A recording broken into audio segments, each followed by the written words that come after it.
Good morning. It's the top of the hour. I'm Steve Johnson, and of course you can get our iPhone, iPad, and Android app available for free in the App Store and also on Google Play. The Dove also available on Roku as well.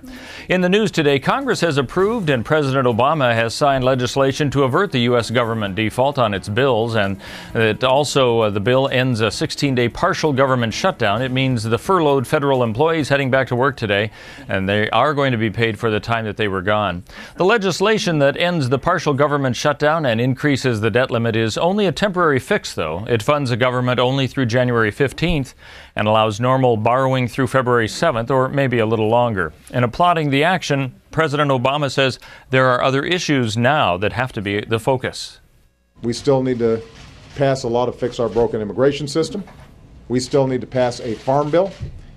And with the shutdown behind us, and budget committees forming, we now have an opportunity to focus on a sensible budget that is responsible, that is fair, and that helps hardworking people all across this country.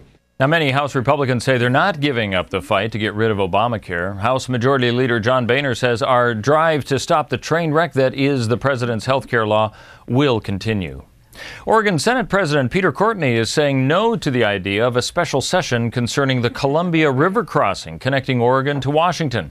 He says he would rather start with public hearings and a gathering of information necessary regarding the funding for the project before revisiting it. In the last session, the Oregon legislature voted to fund a share of the bridge project, provided that the state of Washington shared in paying for it. The Northern Neighbors legislature said no. Well, the police chief of the Dalles says one of his officers was shot and wounded Wednesday night. That was while conducting an investigation in Wishram, Washington, with other law enforcement officers. Chief Jay Waterbury says a suspect is dead. The chief says his 42-year-old officer did not suffer life-threatening injuries and was expected to be released after treatment at a hospital in the Dalles. The wounded officer was not identified. 17-year-old arrested with his 19-year-old cousin after a high-speed chase in a car belonging to the younger man's Portland area great-grandmother has been charged with murder in her death. Joda Kane charged as an adult after a grand jury indicted him on a murder count in the October 5th slaying of 71-year-old Jacqueline Bell. The cousin, Micah's Ward of Kansas City, has also been charged with murder. According to the indictment, Kane and Ward seriously injured and ultimately killed the woman in the course of robbing her. An autopsy determined Bell died of blunt force trauma. Now let's take a look at what's happening on the weather scene for us today. For Medford and Grants Pass, clear and sunny skies for the next few days with a high of 74, rising to 78 on Friday, 77 expected on Saturday. For the Klamath Falls area, sunny skies as well, but cooler temperatures. A high today of 66, 68 tomorrow, rising to 69 on Saturday.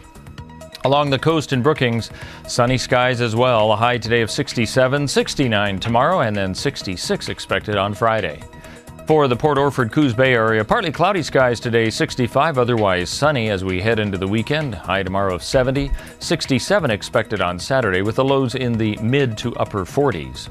And for Northern California and Wairika, sunny skies for the next few days. It looks beautiful, 71 today, 73 tomorrow, 74 on Saturday, lows just above freezing. And that's a quick look at news and weather. You're up to date with the latest here on the Dove.